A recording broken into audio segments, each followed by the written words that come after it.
फातिमा की रानी माँ, प्रभु यीशु की माँ, आसरा तू ही है माँ।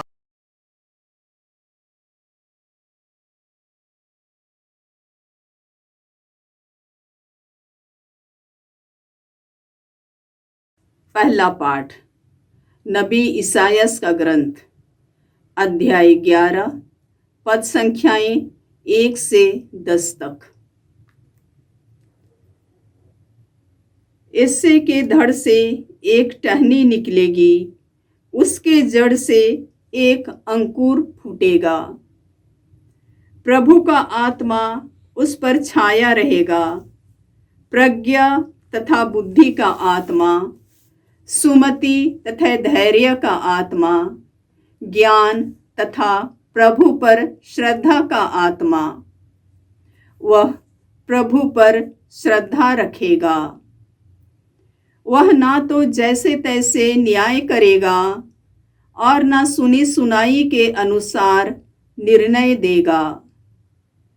वह न्यायपूर्वक दीन दुखियों के मामले पर विचार करेगा और निष्पक्ष होकर देश के दरिद्रों को न्याय दिलाएगा।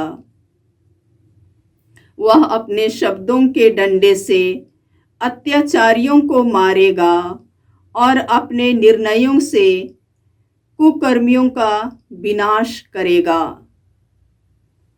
वह न्याय को वस्त्र की तरह पहन लेगा और सच्चाई को कमरबंद की तरह धारण करेगा। तब भेड़िया मेमने के साथ रहेगा, चीता बकरी की बगल में लेट जाएगा, बछड़ा और सिंह शावक साथ साथ चरेंगे और बालक उन्हें हाँक कर ले चलेगा। गाय और रिछ में मेल मिलाप होगा और उनके बच्चे साथ साथ रहेंगे। सिंह बैल की तरह भूसा खाएगा, दूध मुहा बच्चा नाग के बिल के पास खेलता रहेगा और बालक कराइत की बांबी में हाथ डालेगा। समस्त पवित्र पर्वत पर कोई भी ना तो बुराई करेगा और ना किसी की हानि, क्योंकि जिस तरह समुद्र जल से भरा है, उसी तरह देश प्रभु के ज्ञान से भरा होगा। उस दिन इससे की संतति राष्ट्रों के लिए एक चिन्ह बन जाएगी। सभी लोग उसके पास आएंगे और उसका निवास महिमामय होगा। प्रभु की वाणी। ईश्वर को धन्यवाद। अनुवाक्य। प्रभु के राज्य काल में न्याय फलेगा फूलेगा और अपार शांति सदा सर्वदा छाई रहेगी। प्रभु के राज्य काल में न्याय फलेगा फूलेगा और अपार शांति सदा सर्वदा छाई रहेगी। हे ईश्वर, राजा को अपना न्याय अधिकार, राजपुत्र को अपनी न्याय प्रियता प्रदान कर, जिससे वह तेरी प्रजा पर न्यायपूर्वक शासन करे और पददलितों की रक्षा करें। अनुवाक्य। प्रभु के राज्य काल में न्याय फलेगा फूलेगा और अपार शांति सदा सर्वदा छाई रहेगी। प्रभु के राज्य काल में न्याय फलेगा फूलेगा और अपार शांति सदा सर्वदा छाई रहेगी। उनके राज्य काल में न्याय फलेगा फूलेगा और अपार शांति सदा सर्वदा छाई रहेगी। उनका राज्य एक समुद्र से दूसरे समुद्र तक, पृथ्वी के सीमांतों तक फैल जाएगा। अनुवाक्य। प्रभु के राज्य काल में न्याय फलेगा फूलेगा और अपार शांति सदा सर्वदा छाई रहेगी। प्रभु के राज्य काल में न्याय फलेगा फूलेगा और अपार शांति सदा सर्वदा छाई रहेगी। वह दुहाई देने वाले दरिद्रों और दलितों की रक्षा करेंगे। निसहाय और दरिद्र पर तरस खाकर वह दलितों के प्राण बचाएंगे। अनुवाक्य: प्रभु के राज्य काल में न्याय फलेगा फूलेगा और अपार शांति सदा सर्वदा छाई रहेगी। प्रभु के राज्य काल में न्याय फलेगा फूलेगा और अपार शांति सदा सर्वदा छाई रहेगी। उनका नाम सदा सर्वदा धन्य हो और सूर्य की तरह बना रहे। वह पृथ्वी के सब निवासियों का कल्याण करेंगे और समस्त राष्ट्र उन्हें धन्य कहेंगे। अनुवाक्य: प्रभु के राज्य काल में न्याय फलेगा फूलेगा और अपार शांति सदा सर्वदा छाई रहेगी। प्रभु के राज्य काल में न्याय फलेगा फूलेगा और अपार शांति सदा सर्वदा छाई रहेगी। दूसरा पाठ रोमियो के नाम संत पौलुस का पत्र, अध्याय 15, पद संख्याएं 4 से 9 तक। धर्म ग्रंथ में जो कुछ पहले लिखा गया था वह हमारी शिक्षा के लिए लिखा गया था, ताकि हमें उससे धैर्य तथा सांत्वना मिलती रहे और इस प्रकार हम अपनी आशा बनाए रख सकें। ईश्वर ही धैर्य तथा सांत्वना का स्रोत है। वह आप लोगों को यह वरदान दे कि आप मसीह की शिक्षा के अनुसार आपस में मेल मिलाप बनाए रखें, जिससे आप लोग एकचित्त होकर एक स्वर से हमारे प्रभु यीशु मसीह के ईश्वर तथा पिता की स्तुति करते रहे। जिस प्रकार मसीह ने हमें ईश्वर की महिमा के लिए अपनाया है, उसी प्रकार आप एक दूसरे को मातृभाव से अपनाएं। मैं यह कहना चाहता हूँ कि मसीह इसलिए यहूदियों के सेवक बने कि वह पूर्वजों को दी गई प्रतिज्ञाएं पूरी कर ईश्वर की सत्य प्रतिज्ञता प्रमाणित करे, और इसलिए भी कि गैर यहूदी ईश्वर की दया प्राप्त कर उसकी स्तुति करे, जैसा कि धर्म ग्रंथ में लिखा है। इस कारण मैं गैर यहूदियों के बीच तेरी स्तुति करूँगा और तेरे नाम की महिमा का गीत गाऊंगा। प्रभु की वाणी। ईश्वर को धन्यवाद। जय घोष। आलेलुया आलेलुया। प्रभु का मार्ग तैयार करो, उसके पथ सीधे कर दो। सब शरीरधारी ईश्वर के मुक्ति विधान के दर्शन करेंगे। आलेलुया। प्रभु आप लोगों के साथ हो और आपकी आत्मा के साथ। संत मत्ती के अनुसार पवित्र सुसमाचार। हे प्रभु तेरी महिमा हो। अध्याय 3 पद संख्याएं 1 से 12 तक। उन दिनों यूहन्ना बपतिस्ता प्रकट हुआ और यहूदिया के निर्जन प्रदेश में यह उपदेश देने लगा, पश्चाताप करो, स्वर्ग का राज्य निकट आ गया है। यह वही था जिसके विषय में नबी इसायास ने कहा था, निर्जन प्रदेश में पुकारने वाले की आवाज, प्रभु का मार्ग तैयार करो, उसके पथ सीधे कर दो। यूहन्ना ऊंट के रों का कपड़ा पहने और कमर में चमड़े का पटा बांधे था। उसका भोजन टिड्डियां और वन का मधु था। यरूशलेम, सारी यहूदिया और समस्त यरदन प्रांत से लोग यूहन्ना के पास आते थे और अपने पाप स्वीकार करते हुए यरदन नदी में उससे बपतिस्मा ग्रहण करते थे।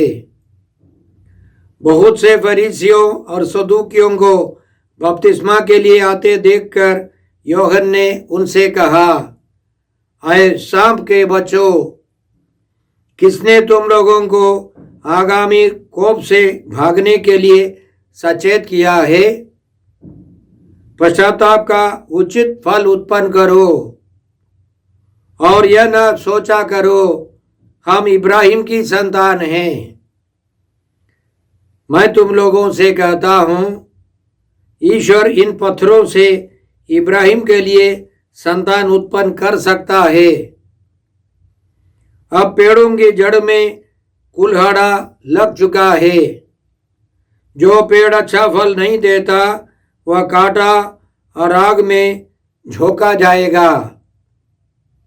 मैं तो तुम लोगों को पानी से पश्चाताप का बपतिस्मा देता हूं, किंतु जो मेरे बाद आने वाले हैं वह मुझसे अधिक शक्तिशाली हैं। मैं उनके जूते उठाने योग्य भी नहीं हूं।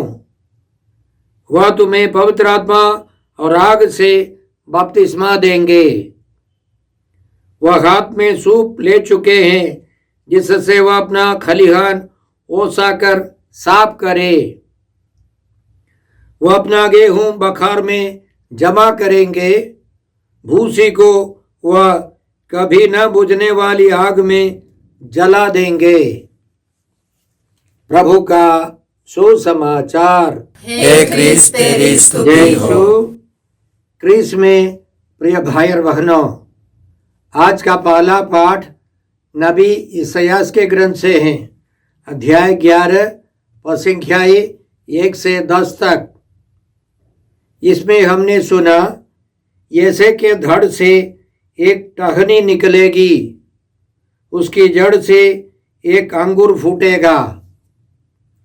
याद रखे, यसे दाऊद का पिता था।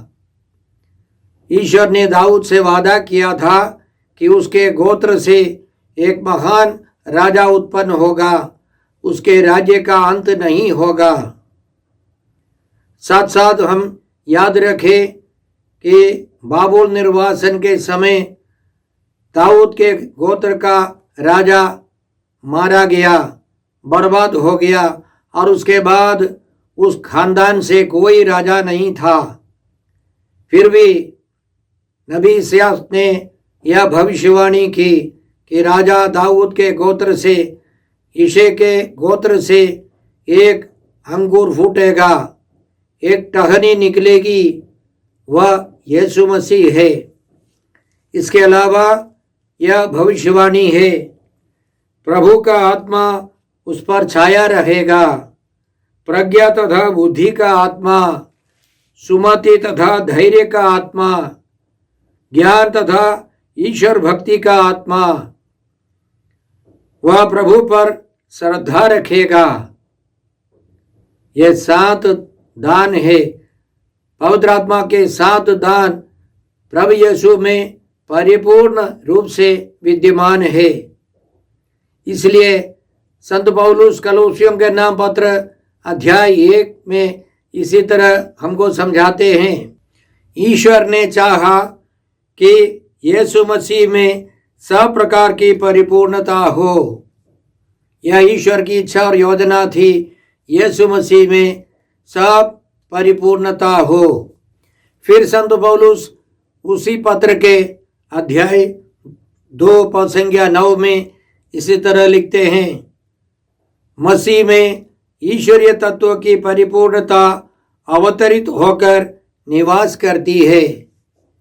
यीशु मसीह में पवित्र आत्मा के 7 दान विद्यमान थे, पूर्ण रूप से प्रज्ञा तथा बुद्धि, सुमति तथा धैर्य, ज्ञान और ईश्वर पर श्रद्धा और ईश्वर में भक्ति।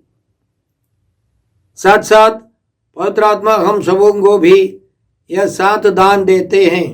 पवित्र आत्मा के विशेष अभिषेक पाकर हम प्रज्ञा और बुद्धि, सुमति और धैर्य में, ज्ञान और ईश्वर पर श्रद्धा में और ईश्वर में भक्ति में बढ़ सकते हैं। हमें यीशु के समान विकसित होता जाना है। नबी इसायाह के द्वारा ईश्वर आगे हमको समझाता है कि वह ना तो जैसे तैसे न्याय करेगा और ना सुनी सुनाई के अनुसार निर्णय देगा। वह राजा दाऊद से भी महान ईश्वर है, महान न्यायकर्ता है, महान राजा है। वे ईमानदारी से सबों की सेवा करेगा। वह ईमानदारी से दरिद्रों की सेवा करेगा। इसलिए ईश्वर कहता है वह न्यायपूर्वक दीन दुखियों के मामलों पर विचार करेगा और निष्पक्ष होकर देश के दरिद्रों को न्याय दिलाएगा। वह न्याय को वस्त्र की तरह पहन लेगा और सच्चाई को कमरबंद की तरह धारण करेगा। उस जमाने में कोई अन्याय अत्याचार नहीं होगा। जब यीशु आएंगे एक नया सिस्टम, नया तरीका शुरू करेंगे। मुक्तिदाता मानव मुक्ति के लिए सब कुछ करेंगे। इसलिए आज के पहले पाठ के अंतिम में हमने यह सुना, समस्त पवित्र पर्वत पर कोई भी ना तो बुराई करेगा और ना किसी की हानि, क्योंकि जिस तरह समुद्र जल से भरा है उसी तरह देश प्रभु के ज्ञान से भरा होगा।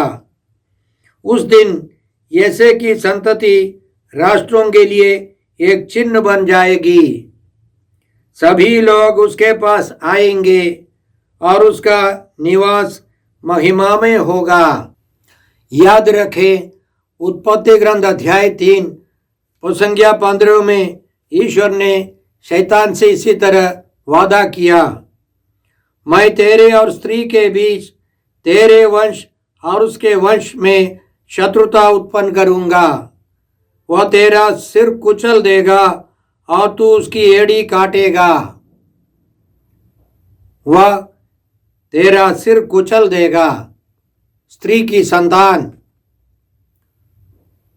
बाइबल पंडितों के अनुसार पहला बाइबल ग्रंथ, बाइबल पहली बार इब्रानी भाषा में लिखी गई और उसमें वह शब्द का मतलब है स्त्री की संतानें। बहुवचन में वह स्त्री माता मरियम है। हेवा की संतान माता मरियम के बच्चे शैतान के सिर कुचल देंगे।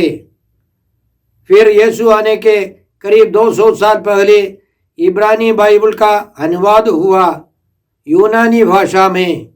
यूनानी भाषा में स्त्री का बेटा शैतान का सिर कुचल देगा। स्त्री का बेटा यीशु मसीह है। फिर कलीसिया ने संत जेरोम से आग्रह किया कि वे बाइबल का अनुवाद लातीनी भाषा में करें। संत जेरोम के अनुवाद के अनुसार स्त्री की बेटी शैतान का सिर कुचल देगी।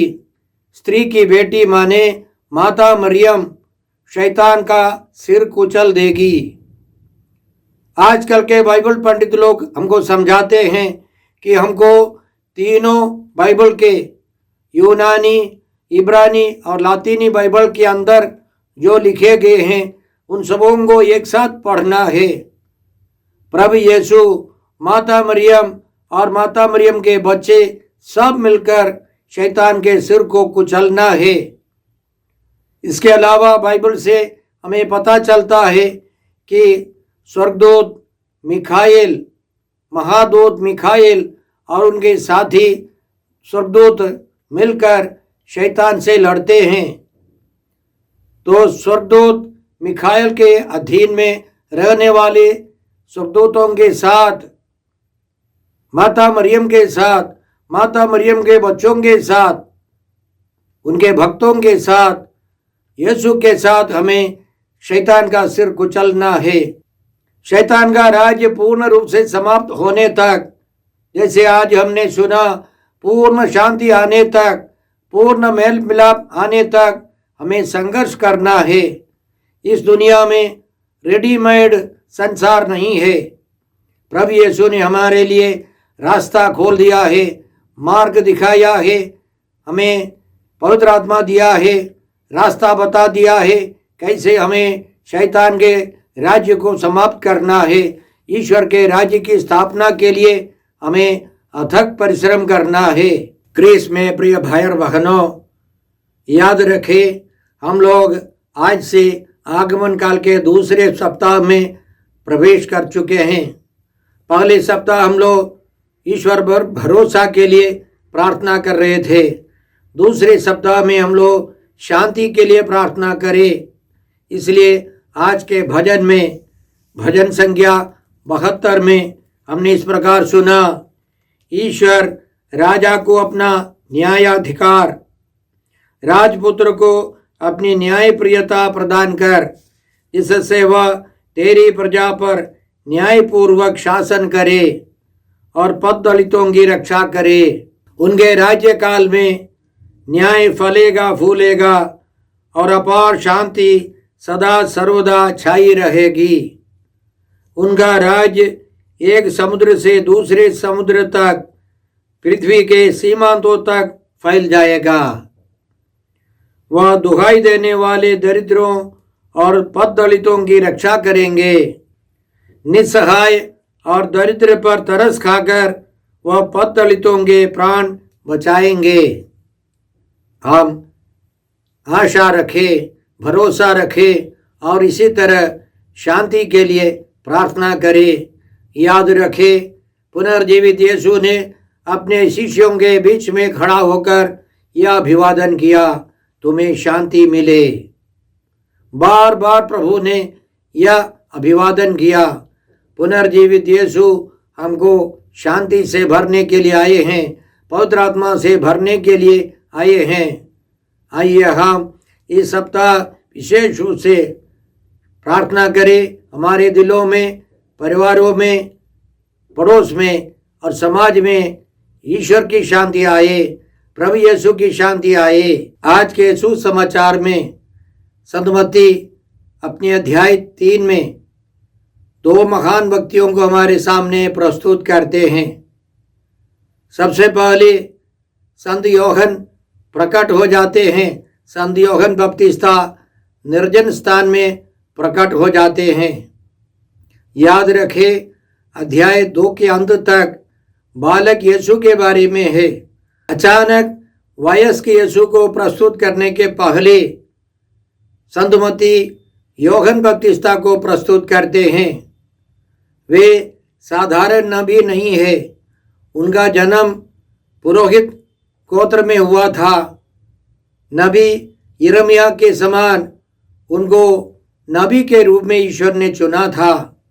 नबी एलिय्याह के बारे में राजाओं के दूसरे ग्रंथ अध्याय 1 संख्या 8 में हम लोग इस प्रकार पढ़ते हैं, वह टाट का वस्त्र पहने था और उसकी कमर में चमड़े का कमरबंद कसा हुआ था। वह इस्राएल के महान नबियों में एक थे। और नबी यशायाह के ग्रंथ अध्याय 40 संख्या 3 में यह भविष्यवाणी हुई थी, यह आवाज आ रही है, निर्जन प्रदेश में प्रभु का मार्ग तैयार करो, हमारे ईश्वर के लिए मैदान में रास्ता सीधा कर दो। तो जैसे नाटक में एक महान व्यक्ति आने के पहले उसे छोटा एक व्यक्ति आएगा और वो भी महान है, लेकिन सबसे महान व्यक्ति आने के पहले घोषणा होती है, सबसे महान व्यक्ति आने वाले हैं। उसी तरह संत यूहन्ना निर्जन प्रदेश में प्रकट होकर लोगों से कहते हैं, पश्चाताप करो क्योंकि ईश्वर का राज्य निकट आ गया है। यीशु मसीह आने वाले हैं, सुसमाचार वे सुनाने वाले हैं। और सभी प्रकार के लोग उनके पास जाने लगे।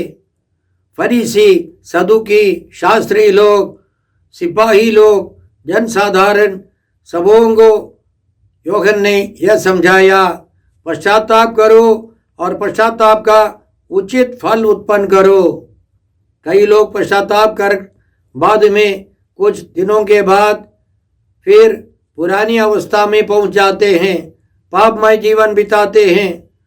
इसलिए संत यूहन्ना उनको समझाते हैं, पश्चाताप का उचित फल उत्पन्न करो। हमें प्रेम में, नम्रता में सब आगे बढ़ना है। आज के सुसमाचार के अंतिम में हमने यह भी सुना, जो मेरे बाद आने वाले हैं वह मुझसे अधिक शक्तिशाली हैं। जरूर संत यूहन्ना शक्तिशाली थे, इसलिए निर्जन स्थान में उनकी सुनने के लिए इतने सारे लोग जाते थे। उस समय यह संभव था कि रोमी सड़क के किनारे खड़े होकर के उपदेश दे। रोमी लोगों के साथ साथ उनकी संस्कृति का सहारा लेते हुए वे प्रवचन दे सकते थे, लेकिन संत यूहन्ना ने निर्जन स्थानों को चुना जहाँ कोई नहीं जाता है। वहाँ बहुत सारे लोग जाने लगे। इसका मतलब वह जरूर शक्तिशाली वक्ता थे और आने वाले मुक्तिदाता प्रभु यीशु को इंगित करते हुए उनका कहना है, मैं उनके जूते उठाने योग्य भी नहीं हूँ। वह तुम्हें पवित्र आत्मा और आग से बपतिस्मा देंगे। संत यूहन्ना पश्चाताप का बपतिस्मा देते थे। यीशु मसीह पवित्र आत्मा और आग से बपतिस्मा देने वाले हैं। हर एक व्यक्ति को ईश्वर की संतान बनाने के लिए आने वाले हैं। संत यूहन्ना के सुसमाचार अध्याय 7 में हम यह भी पढ़ते हैं, पर्व के अंतिम और मुख्य दिन यीशु उठ खड़े हुए और उन्होंने पुकार कर कहा, यदि कोई प्यासा हो तो वह मेरे पास आए।